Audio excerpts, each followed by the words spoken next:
Hey there, welcome to the Posit Data Science Hangout. I'm Libby Heron, and this is a recording of our weekly community call that happens every Thursday at 12 p.m. US Eastern Time. If you are not joining us live, you miss out on the amazing chat that's going on.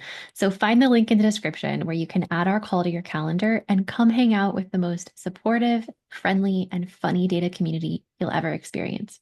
Can't wait to see you there. I am very excited to introduce our featured leader today, Varun Dwaraka, Director of Bioinformatics and Principal Investigator at TruDiagnostic.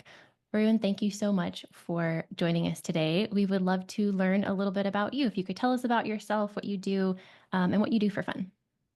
Yeah, thank you, everyone. This is the first time that I'm part of this hangout, and I'm looking at the numbers, and it just keeps getting higher and higher. So if I start going through puberty again, my bad. No Um, pressure. but no, so my name is Varun. I serve as the director of bioinformatics. I'm actually maybe a little bit of a sheep in a wolf's den. I was a self-taught kind of coder and data analytics type of person because my background was very much in molecular biology. I was trained mainly on the bench, so doing a lot of DNA extractions, PCR, ELISAs. If any of this rings a bell, I know your pain. And so as a biologist starting out, I was a lot of where I kind of come from is trying to understand the beauty of biology, but now taking it from the lens of data science. I'm a native of San Francisco Bay Area, which I think probably had a huge impact on why I went into the tech route. So anybody from Cupertino, what up? Monte Vista High, represent. And then through that, went to do my undergrad at UC Santa Cruz in molecular cellular developmental biology and kind of fell in love with bioinformatics there. If people are, I don't know yet, UC Santa Cruz was actually the first institute to kind of go through and build the first human assembly of the human genome. And so a lot of bioinformaticians there actually played a huge role on a lot of that development and kind of getting the bug and then realizing that, oh crap, I need to learn data science. And so I had to switch gears to kind of, take more of those roles and then did my PhD at University of Kentucky. And so I am now based in Lexington, Kentucky in biology. So with all that said, yeah, I'm a biologist, but have spent a good deal of the past, like, I don't know, 12 to 15 years, kind of learning, failing, and somehow getting to the place I'm at in data science and using R, and Python specifically. Awesome. Thank you for the background. Yeah. What do you do for fun? What I do for fun is it's going to sound really nerdy. I just like learning, whether it be well, a large part of my time was coding, but now it's just like photography. I was a musician in the past, before I went into the biology route, and so spent a lot of time, actually working in studios, during my, undergrad time and even in grad school here in Lexington. So, spent a lot of time there, and so yeah, I love learning. Love spending time outdoors. Lexington is beautiful for the gorge, being able to just go to Red River Gorge, hike. Lake life is a thing coming from the coast. I didn't know that that was a thing. So been living that a little bit. Yeah, I don't know anything about Lexington, so that makes me want to go Google and kind of snoop around and yeah. see. It It's sounds beyond beautiful. it really is beyond bourbon and horses. There's a lot more here. Coming as a a Silicon Valley native, I didn't think much of it, but now like I mean I actively chose to live here. So yeah. Awesome. I want to let everybody know I'm getting a bunch of direct messages. You might be messaging just me when you think you're messaging the chat. So if everybody take a look at the little drop down and make sure that you are messaging everyone in the group. Um, Alrighty. Well, I would love to ask you some context building questions because I don't understand fully what True Diagnostic does. So what does True Diagnostic do? What are you building? And how can Absolutely. I connect that to kind of what I know about data science if I'm in a totally different industry? Yeah, absolutely. So, from a large scale perspective, what TruDiagnostic is that it's a diagnostics company which is leveraging a specific biomarker called DNA methylation. And so using this biomarker, what we're doing is we're capturing different values of your health using different types of machine learning models that we have generated, not only within the aging community, but within our company as well. Our primary focus is looking at aging in general. So we actually have biomarkers that are developed from DNA methylation data to look at your biological age and other measurements that are actually more based on your exposures. So one way to think about this is, for example, there was a company named 23andMe, RIP, which really started this whole revolution. And I will give them all the props because they kind of got this whole personalized medicine thing down, where they were looking at different types of genetic mutations, SNPs, and using that as a way to build a profile for your own, what are your predispositions. The problem with that, it's a great model, and I give them all the roses that they deserve. But the problem with that is that a lot of the genetics don't change on a regular basis. And so what we're doing is that rather than looking at something that is static throughout your entire life course, we're focusing on a biomolecule called DNA methylation, which is actually changing as time goes on, dependent on your lifestyle factors, the pollution, the environment that you live in, the stress that you go under. And so by leveraging that, we actually were able to create models that are able to capture things like your biological age, your, let's say, HbA1c for anybody that's in the medical field, things like your smoking impact. How much does smoking actually affect you? TLDR, it affects you a lot, regardless of whether you're, good for smoking or not. That's not a thing. And also things like, what type of workout actually has the most benefit based on your methylation patterns.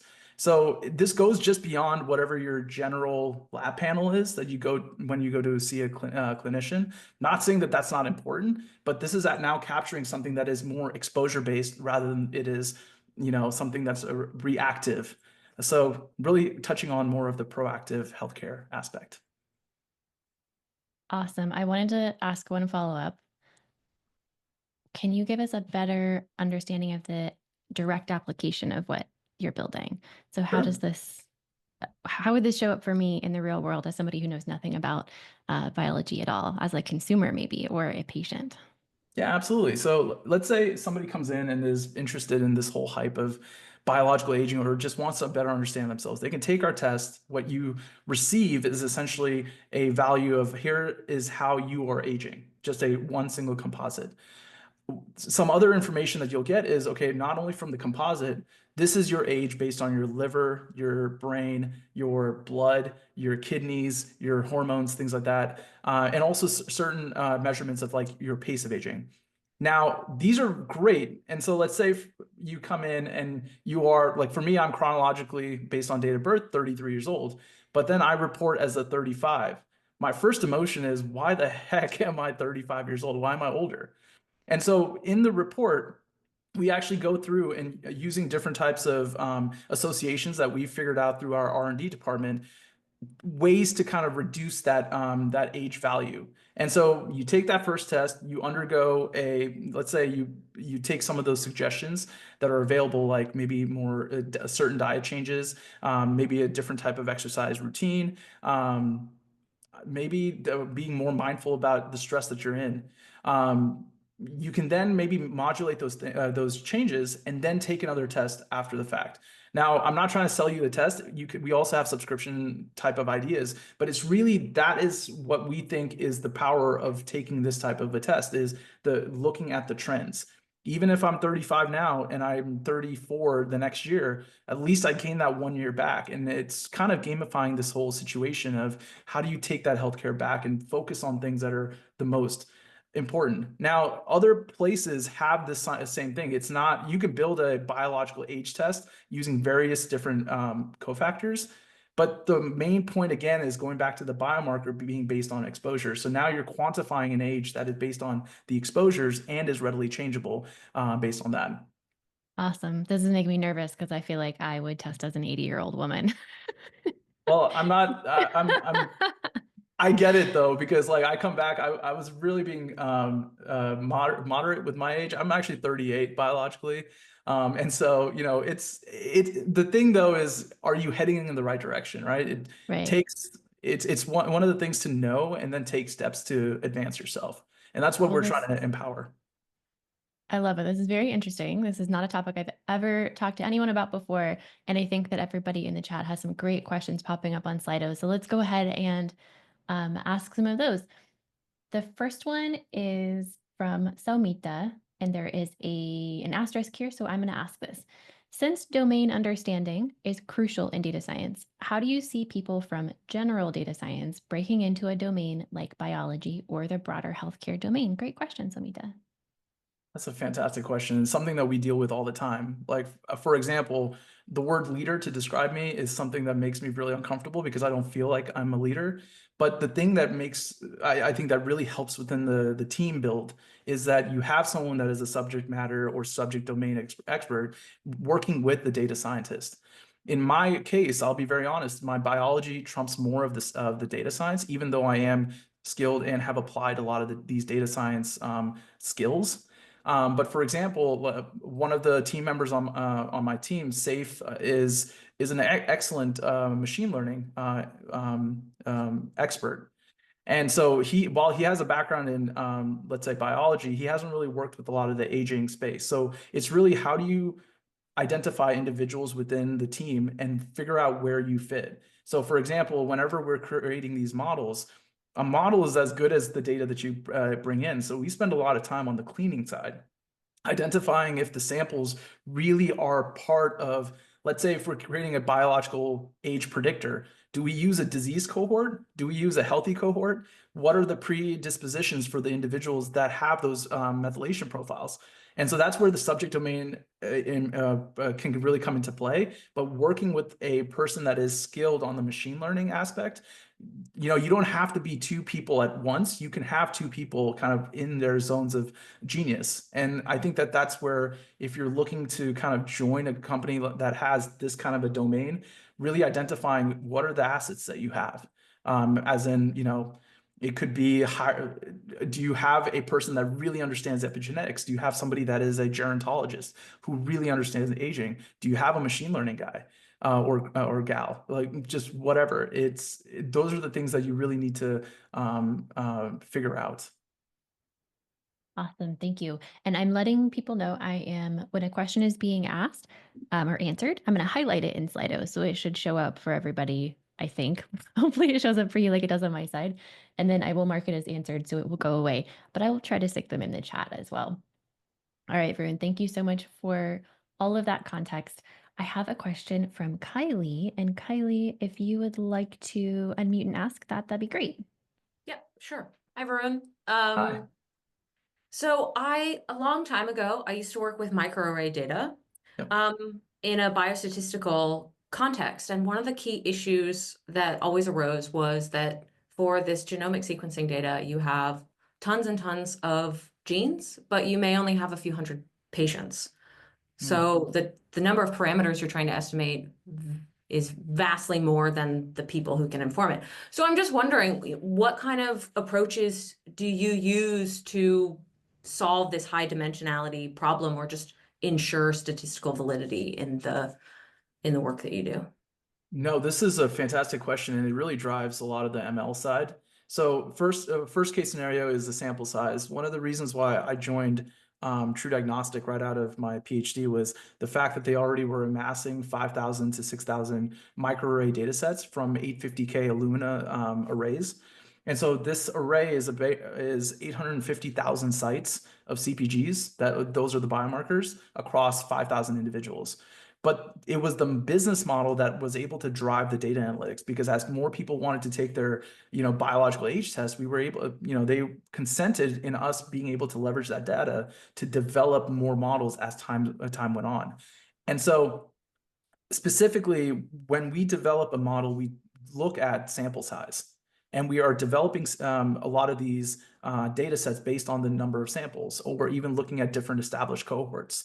So for aging, specifically for us, we co-developed a data set with Harvard, with Brigham's Biobank. using blood samples from there. And recently, we also are now incorporating Generation Scotland, because now we're increasing it from about, what, 4,500 samples to adding another 17,000 of a Scottish descent, which is now increasing the exposure rate.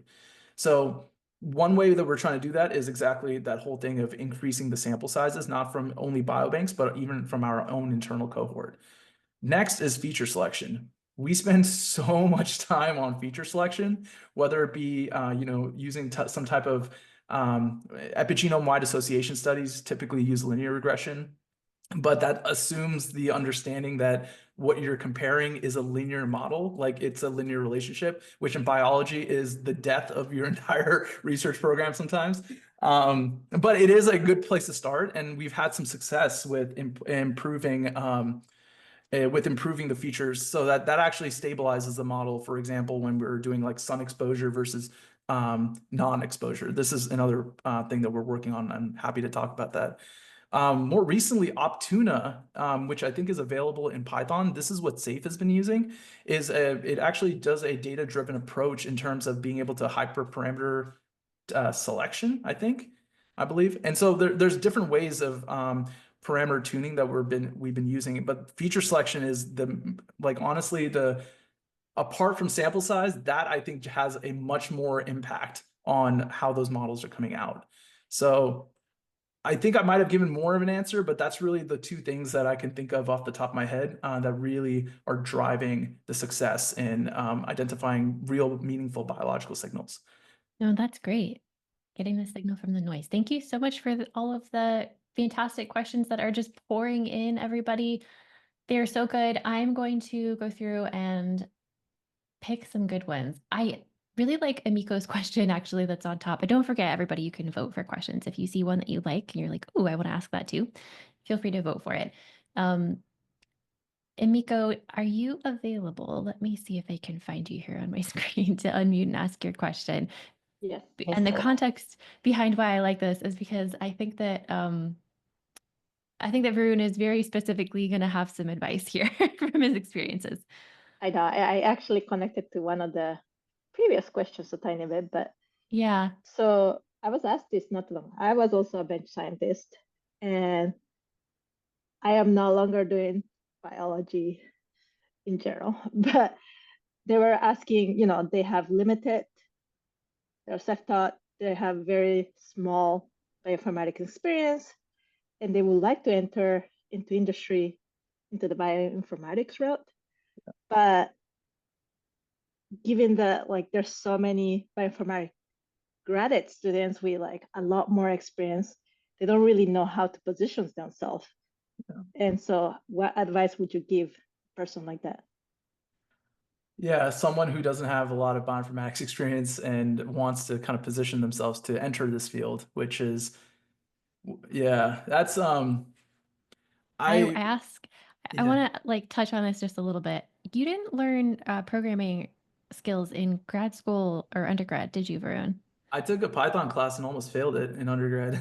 I'll be Great. honest. Yeah. I would love to hear a little bit more in this question and answer sequence about how you learned your sort of I'm going to be programming vulnerable skills. a little bit. Yeah. Thank you. So I will say this. Maybe I was fortunate in the environment that I was raised, but after undergrad, I had a gap year.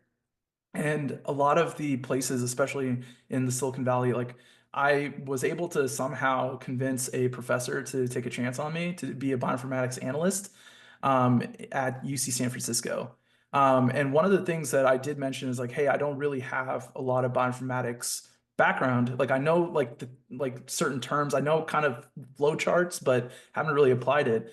And that person, Dr. Sarah Aaron, still to this day, I still remember her saying, "It's fine. We're not going to pay you until you actually complete a project, but we'll give you all the data, and you can work with our lead bioinformatician." And so this is where for me, what helped was just 3 months of just slaving away, going. This was before ChatGPT, so going through vignettes that R had.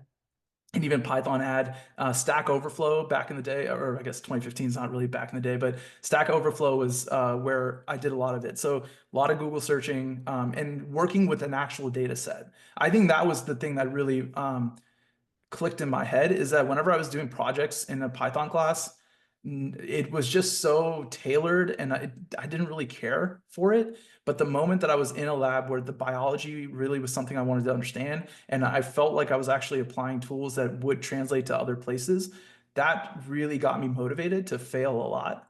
And then the moment that the first piece of code actually worked, like I remember I was using Top Hat to do some RNA-seq aligning. And the moment that like that bash script worked at all, it just like that high that you feel was really what drove me to keep learning.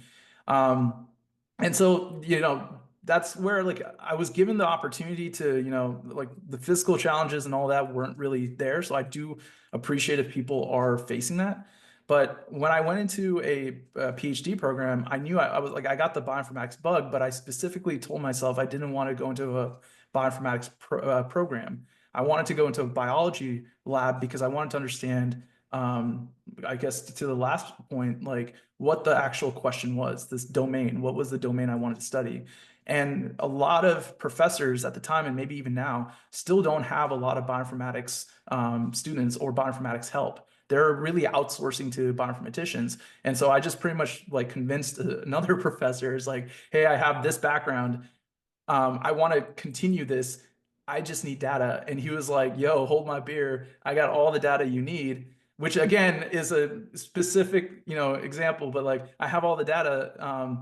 I just don't know what to do with it. None of us know what to do with it. And so you kind of have to go through and like dig through the mud and try to figure it out. Stack Overflow again really helped, but then also consulting with professors. I had to look up a professor who was in the College of Medicine, even though I was in the College of Arts and Sciences for biology, who was doing a lot of microarray. He didn't know anything about next-gen sequencing, so I had to find another professor. Luckily, my professor was able to help, he knew everyone on the campus, so like that kind of helped, but he just opened the door, you had to walk in. So to those people, like especially nowadays with the internet, your sources of information are not that hard to find.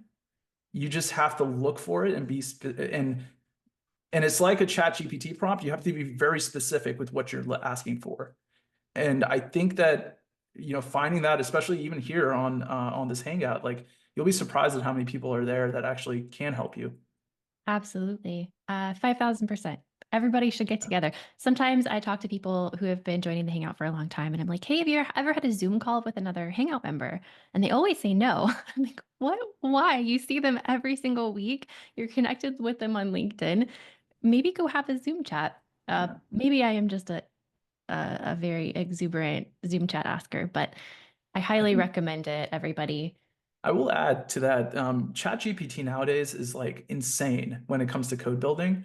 And typically, I think a lot of people, and what I found in my experience is that pseudocode is actually, a lot of people understand logic and can actually build out pseudocode. When it comes to syntax, that's really where you get the drop off. And so I think ChatGPT nowadays has been very helpful, even for me, to build out pseudocode and structure. Obviously, you need to, to build out syntax as long as the pseudocode is in good format. So you have the logic trained down, you are clear with what you're wanting.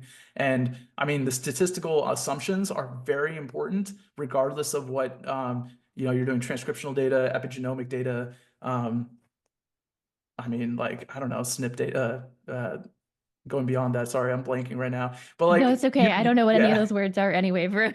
Yeah, you get what I mean. It's just there's so much data, but like as long as you understand the domain, I think ChatGPT can assist with developing a lot of the syntax to really get you started.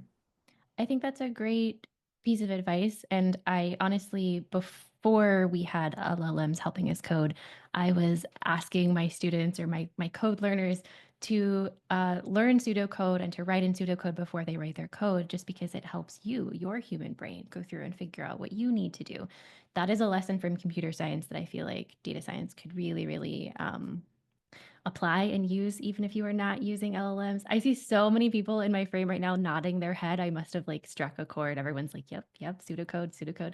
If you don't know what pseudocoding is, go Google, go find some YouTube videos on pseudocoding. They'll probably be computer science, but take that lesson to heart. Alrighty. What do we have? Emiko, fantastic question. Thank you for asking. Joey asked a question in Slido that we can probably answer very quickly just to give us a little bit more context. You've been using a lot of words that I don't understand, and Joey's going to help us figure that out. Joey, are you available to ask your question? I'm going to click the little ask to unmute button here. Hey, yeah, thanks, Libby. And hey, Varun, Hey. thanks for hanging out. I have like an overly simplistic question. I'm sorry. I wonder, I've never worked with genomic data before. I just wonder, what does your data look like? Like, if you work with data that are in a rectangular data frame, Hmm. what's in the rows and columns? Like, what are the Yeah. features? What are the outcomes? Yeah, Same it's question. it's No, absolutely. I guess directly from our data. So our matrix is looking like pretty much your, it depends on if you transpose it or not. Your columns are going to be your samples. So it'll be either an individual or, the sample set that you get it from. And then your rows are going to be those individual biomarkers. And so that depends on the array or the platform that we use to quantify the biological tissue type. So most of the time we run blood, but it can be whatever you want it to be. And then, so when you get it out, it's a frame of however many samples to 850,000. I guess now it's almost a million. And then the values themselves are actually going to be from 0 to 1 in decimal format. And it's actually bimodally distributed because when you think about the data that comes out, DNA methylation really exists as a methyl mark that gets added to cytosines in the DNA. So typically, it's either a 0 or 1 orientation. It's either there or not. But the reason why we still have somewhat of it's not continuous, but it's I guess boarded by a 0 and 1. I forget the statistical name for it, but it's pretty much you have an enrichment of 0 or enrichment of 1 depending on the location on the genome. And so you're essentially seeing a lot more in either side, but then you still see some I guess values in the middle at 0.5, which means in the biology terms, it's hemimethylated. And we do experience a lot of these genomic locations showing hemimethylation, and that actually has implications in biology in and of itself. But typically for us, we're really caring about zeros and ones. And also the reason, and so you could think of this as percent methylation. And the reason why you just don't get a binary is because the way that the platform works, you're actually doing replicates. It's almost like a bootstrap that's actually happening within the iScan or the sequence, or it's not really sequencing, but the scanning. So you actually get multiple replicates of that value at that position. And so you're essentially consolidating all of that into a 0 and 1. Awesome. Yeah. Thank you. Also, somebody said that Python is pseudocode. I thought that was hilarious. Is Python pseudocode for C? All right. Yeah. Joey, thank you so much for that question. I know that you think it's simplistic. I needed all of that context, and I really appreciate you being brave enough to ask it for everybody. You're not the only one. I saw Arsenis saying that's a great question. There were lots of people. I also wanted to point out that in the chat, I think it was Russ, maybe had asked, like, is there a good example of a data set that people could see that's a public data set that would kind of represent this bioinformatics stuff? A few people Yeah. had given some resources from Bioconductor and other things. If you happen to have any ideas, Varun, that you could share with me, I could maybe find them. But Yeah, uh, absolutely. Yeah, shout out to Rebecca for pitching Methyl Clock. That is actually one of the ones that we use internally for great, other, awesome. yeah. But yeah, so for data sets, so there's multiple consortiums that have contributed a lot of genetic and genomic data. So Gene Expression Omnibus is something that the US government through NCBI has actually outputted as well.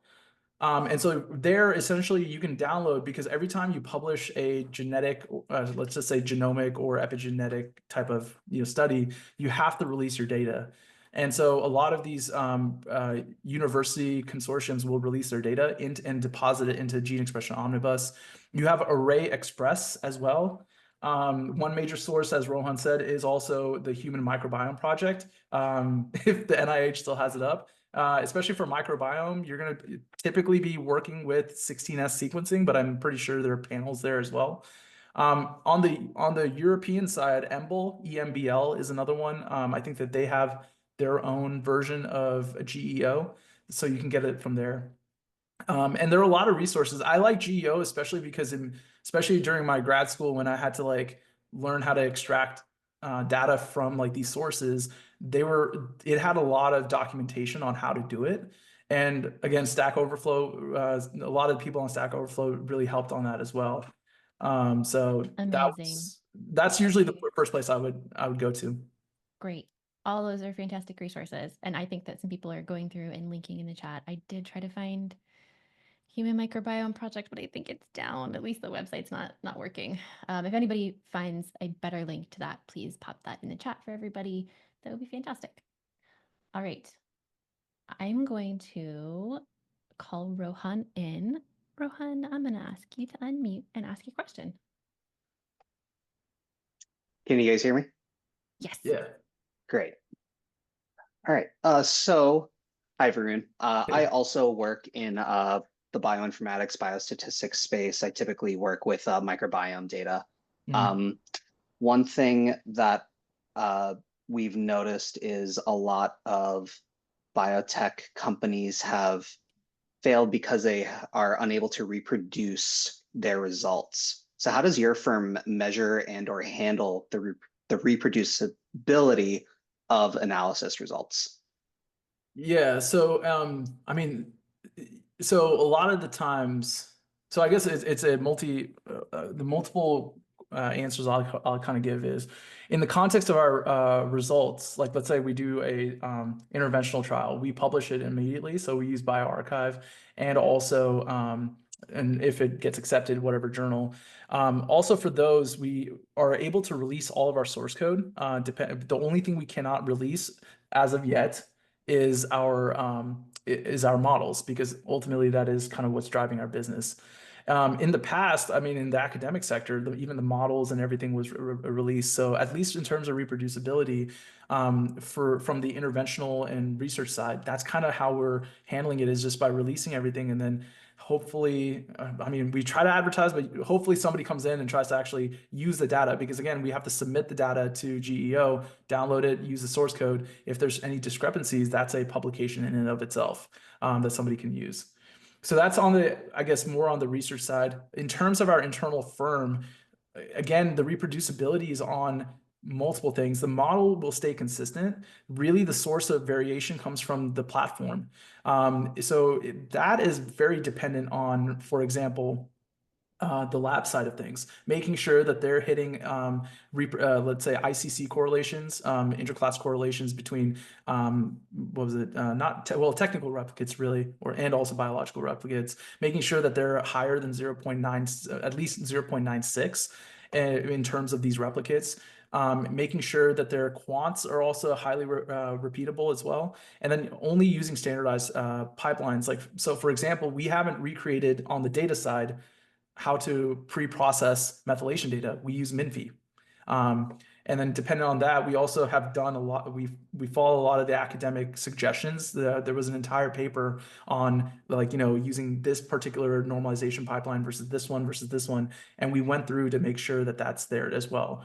And reproducibility, we will check, because any of the papers that have those normalization pipelines, ICC has been a very good correlation coefficient that we're trying to look into.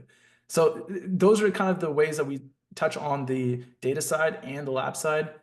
And then also, yeah, like if anybody is wanting to do a research study with us, we're very collaborative, because sometimes, like, people, like, if they just want to access our models and they just want to run it, like, we're able to just run it on whatever, I think mostly Epic V2 or even MSA data. So from the methylation side. So I imagine that other companies as well, hopefully, are doing the same thing in the microbiome sector as well with 16S, which we could, or maybe there's also certain panels. Are there certain microarray panels for microbiome data, or are you guys usually using more targeted sequencing? Oh, hold on one second. Rohan, I gotta have you unmute again. Okay, thank you. I'm I'm sorry, Varun, can you repeat your question? Yeah. Are you guys using mostly like 16S sequencing? Like, is it sequencing data, or do you guys actually have a targeted like array panels? We're typically using 16S data. Gotcha. Okay. I just wanted to make sure. I'm not very familiar with that data as much as I am with others. Gotcha.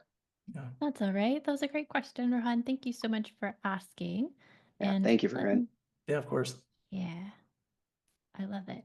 And while we're on this sort of topic of highly technical questions, I have seen a couple of people putting lots and lots of resources in the chat for data.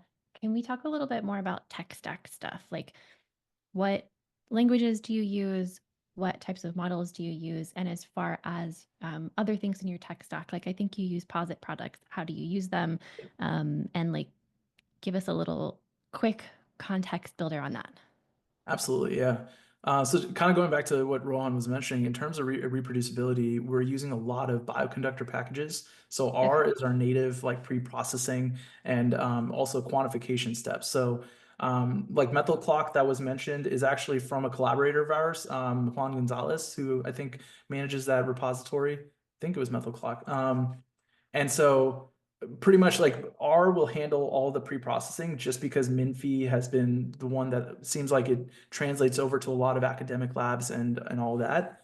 But the moment that it gets into, let's say, the beta matrix format, which is that format that I was describing, I think it was Joey that asked that question, then that's where we branch off. So if, let's say, we're doing a lot of what I handle are actually the academic collaborations. So if we are running these academic research and commercial collaborations, if we're running this on a data set where people are trying to understand how does, people that eat vegan food versus carnivore food, like how do they differ in their epigenetic ages, then we'll stay in R because a lot of the statistical packages are just perfect there. And so for this, RStudio has been that's how we started our entire bioinformatics business, was just using RStudio. And then now we've gotten into Posit. I think I guess the UI UX via AWS, just for a more decentralized connection into S3, and S3 being the source. So decentralization is huge there. However, for the modeling, we used to use a lot of like Caret, CARET, GLMnet for elastic net regressors. And then I think for feature selection using Lemma to do kind of those differential methylation identification. And also things like, what is the other one? There's another one that I'm thinking of, which mutual information. Sorry, yeah. So using mutual information specific packages, and then gradient boosting and all that is typically handled there. I know that tidy models was one that we tried to use, but because of things like we just weren't able to include it. But I got a shout out to tidy models because that really alleviates a lot of the time that it takes. However, Safe, who is now the actual ML guy, has shifted everything over to PyTorch and Keras to do all of the neural net, elastic net, random forest regressors, and light GBM, everything like that.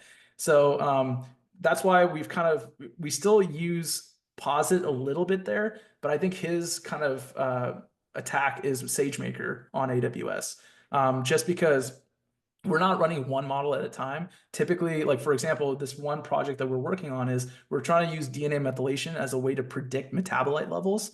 And the results are actually pretty striking, but we're doing this for like for thousands of metabolites and if we did it serially, we'd still be working on it.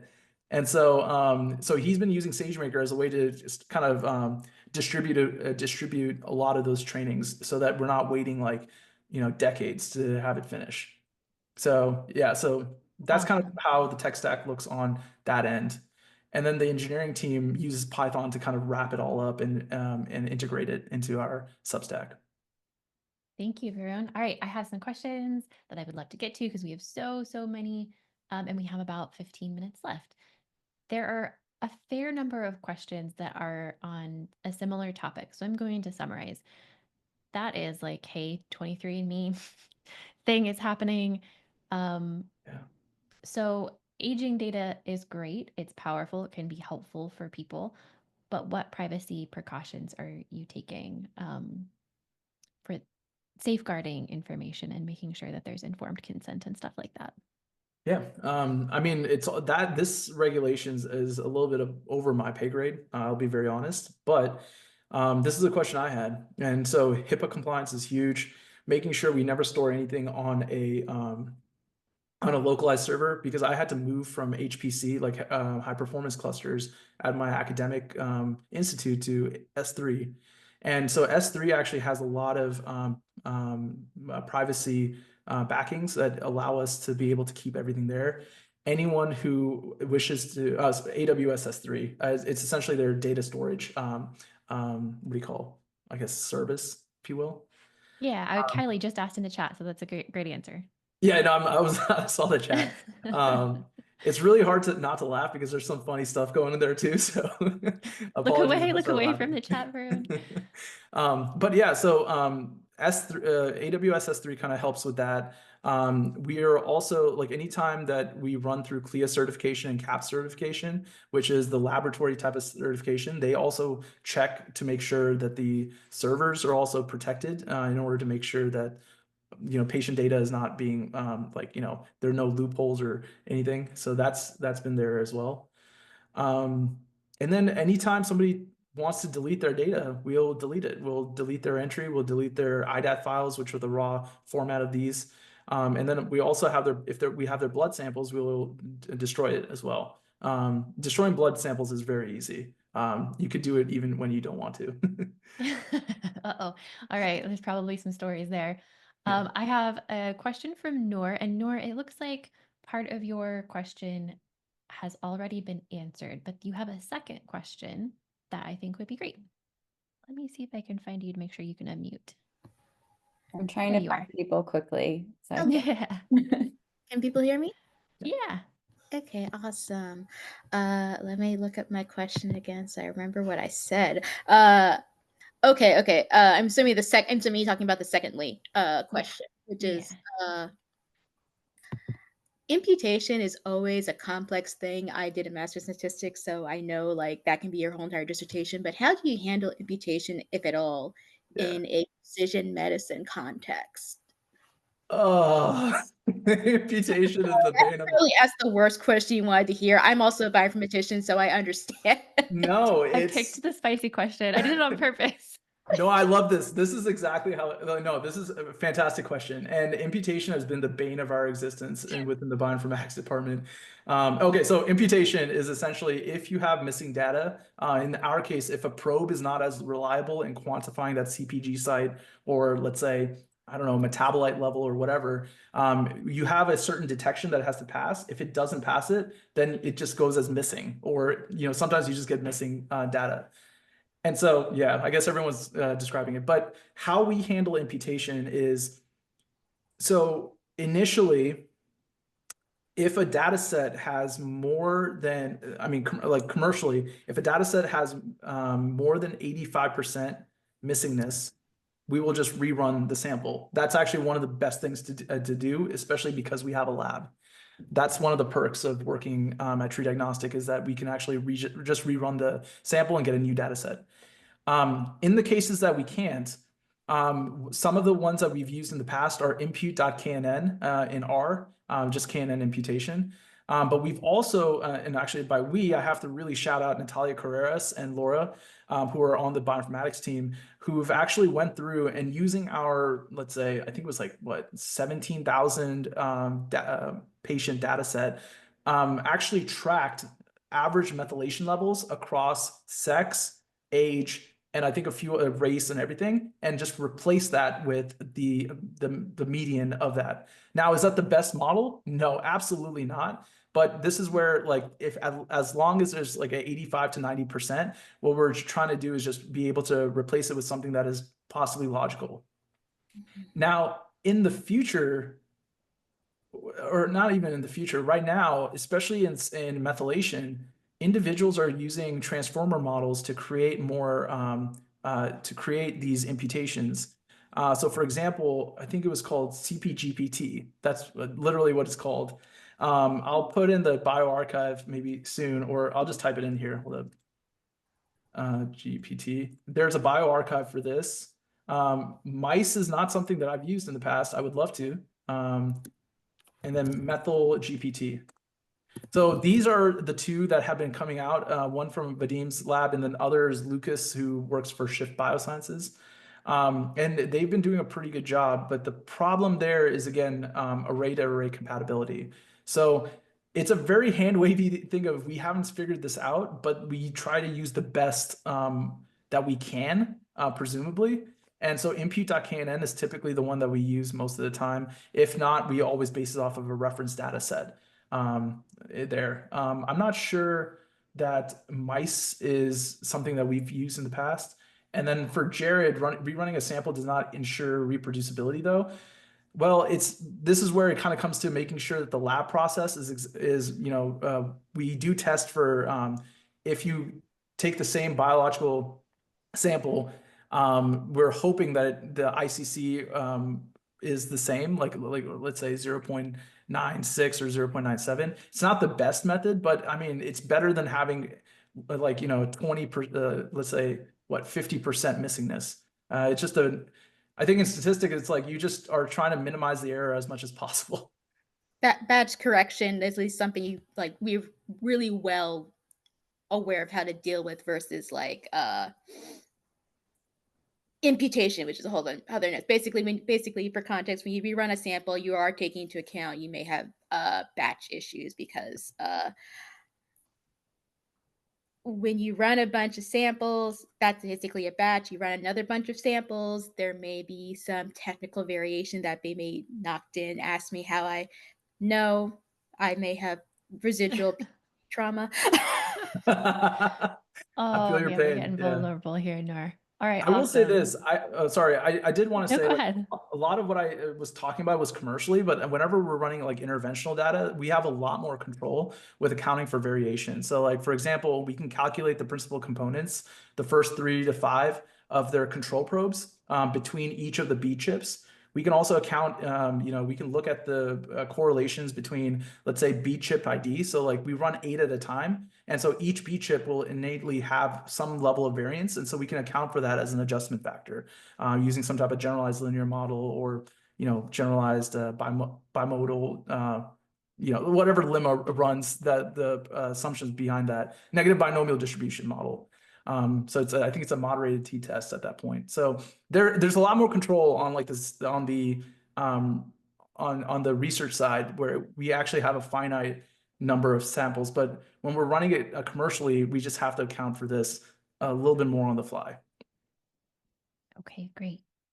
Awesome. All right, I'm going to do another sort of summarized question because I have a bunch in Slido that are sort of on a similar track, and they're all anonymous, I think. So most of them are questions about biological age, right? So one question is, let's say you're 40. Could your biological age be less than 40? Like, if you lived a super optimal lifestyle, what's like the best age that you could possibly achieve when your actual age is 40? And then also, I think the other question is more like, have the links between these age measures been validated to correlate to things like quality of life or other positive or negative clinical outcomes? Yeah.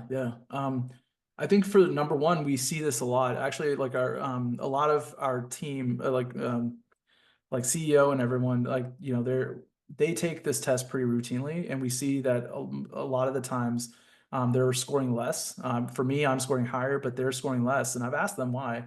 And a lot of the times, the qualitative answer, I guess, that they say is mindfulness, being able to actually like reduce stress in a healthy way, which might be exercise and all of that. Now, with all that said, I more am on the interventional side. So I'll maybe so to answer the first question, yes, there are a lot of ways.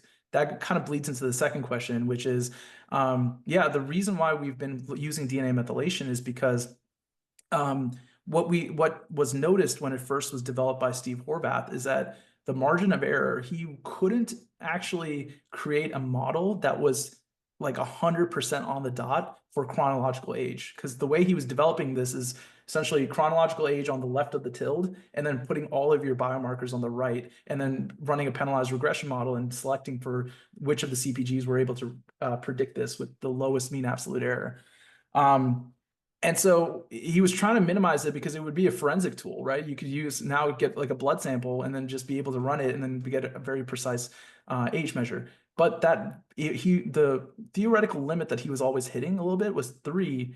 But what was really cool about that, the fluctuation is 3 years, is that individuals who were scoring higher or lower had higher hazard ratios or lower hazard ratios to different disease outcomes. And this was validated on these data sets, such as Framingham Hearts, FHS, I think Women's Health Initiative. I think UK Biobank is another one that was also validated there. And so that right there was where this became a more clinical, anomaly rather than a more of like oh, it's just cool to get your, biological age, which really, like, what do you do with it, right?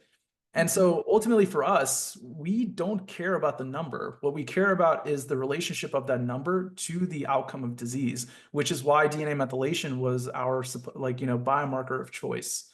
And nowadays, we don't actually train to chronological age because it really doesn't make sense. Why do you want to train to chronological age when you're trying to predict biological age? Rather, we've been training a lot of this to things like Charlson Comorbidity Index, which is another score that's clinically developed to look at, I think it was like frailty outcome, or it's an index for 10-year mortality risk, I believe, paraphrasing.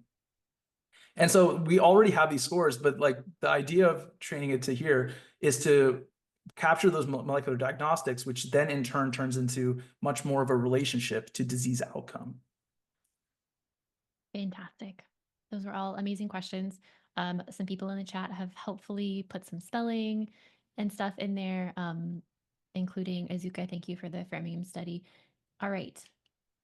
What else can we summarize or ask in our 3 minutes that we have left?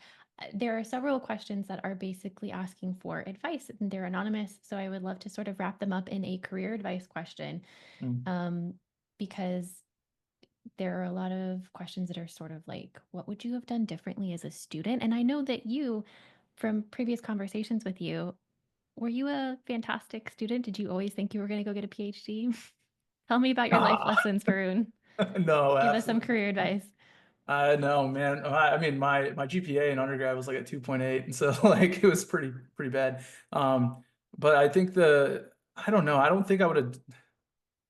I mean, like hindsight's 50-50. I would have loved to have taken more, computer science classes or like statistics classes. It's not even the computer science. It's more of statistics, because that's really where I fell in love with numbers and understanding numbers. But honestly, no, I don't think I would have changed much, just because the failures taught a lot. And I think that was the reason why I was able to even succeed at a PhD, which succeed meaning I finished it. And so like, I see this a lot with new PhD students nowadays, is like, the brightest, like the ones that had like valedictorians or 4.0s or whatever, like no knock on them. Like I wish I was one of them. My parents wish I was one of them. But like, there's something about failing a lot and being comfortable in that failure that really allows you to kind of finish that degree. And I think that the confidence then gets instilled of like, what are the fundamentals? Where is the starting point, and how do you kind of expand upon that starting point? And I think that's helped a lot in my current position, because when I came to TruDiagnostic, the bioinformatics was not developed at all. Like we didn't actually have a division for bioinformatics. And so a lot of the times, like I had to learn what the hell AWS was.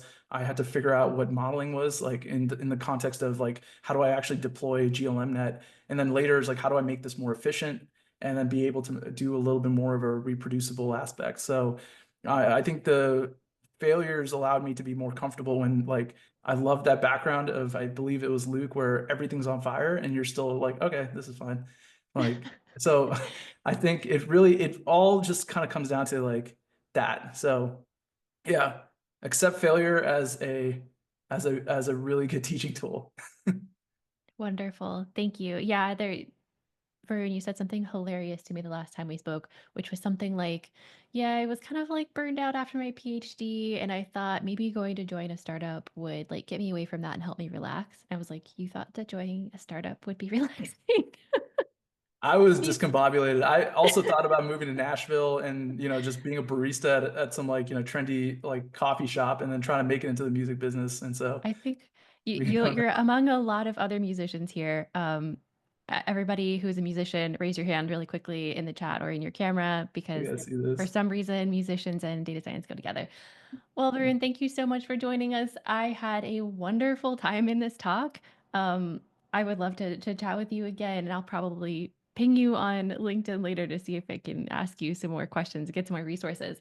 Thank you, everybody, for joining us today. I'm going to hang out for another few minutes and leave the chat open so anybody can save it if they want to. There's a little 3 dots in the top right-hand corner of your chat screen where you can save the chat if you want so you don't lose all those great resources. And next week, we have Harvey Lieberman, Associate Director of Data Science at Novartis. You're not going to want to miss this one. If you liked talking with Varun, you are going to love talking with Harvey. So please join us. And yeah, thanks, Varun. Thank you so much, everybody. Thanks, guys. It was a lot of fun. Nice to see you Wonderful. all. Thank you. All right. Bye, everybody.